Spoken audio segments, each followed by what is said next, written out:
Praise lord, హల్లెలూయా. దేవుని మనకి స్తోత్రాలు. మీ అందరికీ నా వందనాలు తెలియజేస్తున్నాను. ఈ దినం కొరకు దేవుడు సిద్ధపరిచినటువంటి మాటలు.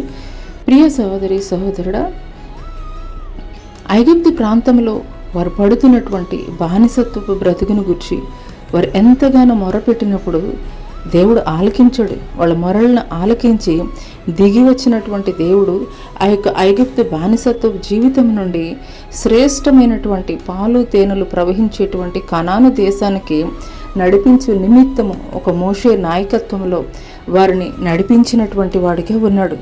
అయితే అటువంటి సమయంలో మరి వారికి ఆకలి అన్నప్పుడు దేవదూతలు తినేటువంటి మన్నాని దేవుడు కురిపించాడు.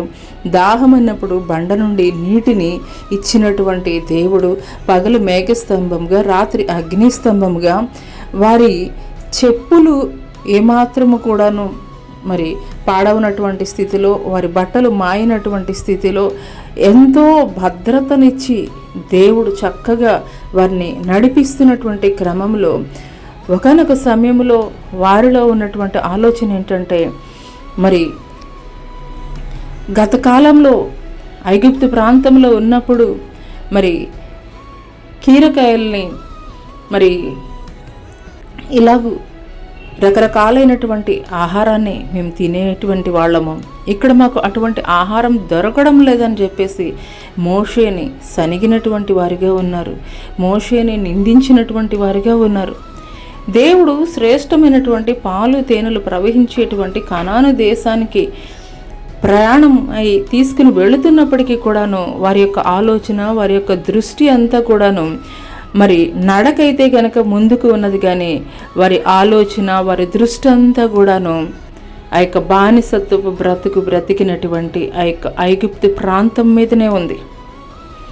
అదే రీతిగా మన జీవితంలో కూడాను మరి గత కాలంలో జీవించినటువంటి జీవితాన్ని దేవుడు శ్రేష్టమైనటువంటి పాలు తేనెలు ప్రవహించేటువంటి తిననైనటువంటి మార్గాల్లో మనల్ని నడిపిస్తున్నప్పటికీ కూడాను కొన్నిసార్లు గత కాలంలో జీవించినటువంటి జీవితమే బాగున్నది, గత కాలంలో ఉన్నటువంటి పరిస్థితులే బాగున్నాయి.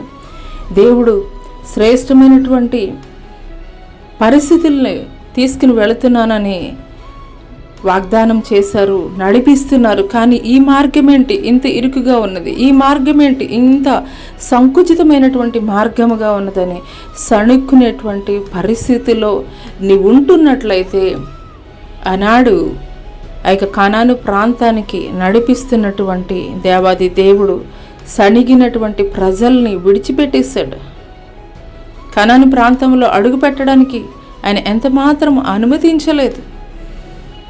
నీవు కూడాను దేవుడు తిననైనటువంటి మార్గంలో, సత్యమైనటువంటి మార్గంలో ఆయన నిన్ను చెయ్యి పట్టుకొని నడిపిస్తున్నప్పుడు మరల వెనక్కి తిరిగి చూస్తున్నావా?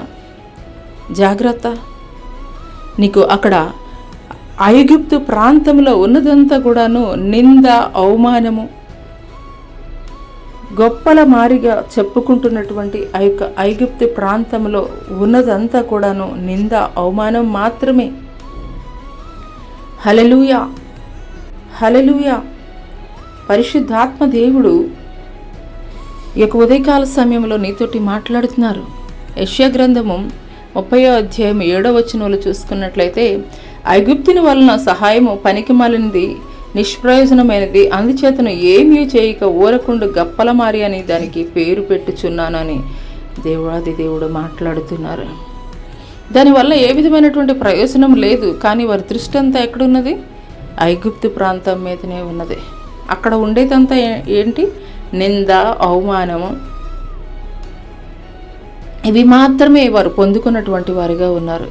కానీ దేవుడు తిననైనటువంటి మార్గాల్లో నడిపిస్తున్నప్పటికీ కూడాను వారికి ఏ సమయానికి ఏది కావాలో సమస్తము కూడాను ఒక తండ్రిలాగా సమకూరుస్తున్నప్పటికీ కూడాను మాకు ఈ మార్గం నచ్చలేదు అని ఎన్నో మార్లు మోషేని సనిగినటువంటి వారిగా ఉన్నారు. అదే రీతిగా నీ జీవితంలో కూడాను దేవుడు తిననైనటువంటి మార్గాల్లో నడిపిస్తున్నప్పుడు గత కాలంలో ఉన్నటువంటి జీవితాన్ని బట్టి అడుగులు ముందుకు వేస్తున్నప్పటికీ కూడా నీ దృష్టి అంతా కూడా నువ్వు వెనక వైపున ఉన్నట్లయితే కానాను మార్గము చేర్చబడలేవని దేవాది దేవుడు తెలియజేస్తున్నాడు. ఈ మాటలు దేవుడు నా కొరకే మాట్లాడుతున్నారని నీ విశ్వసించగలిగినట్లయితే ఇప్పుడే సరిచేసుకో.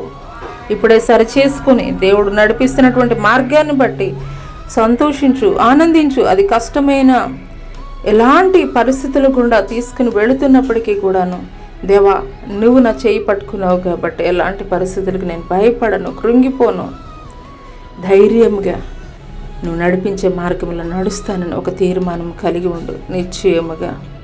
నిశ్చయముగా శ్రేష్టమైనటువంటి మంచి పరిస్థితిలోనికి దేవుడు నిన్ను నడిపించబోతున్నాడు.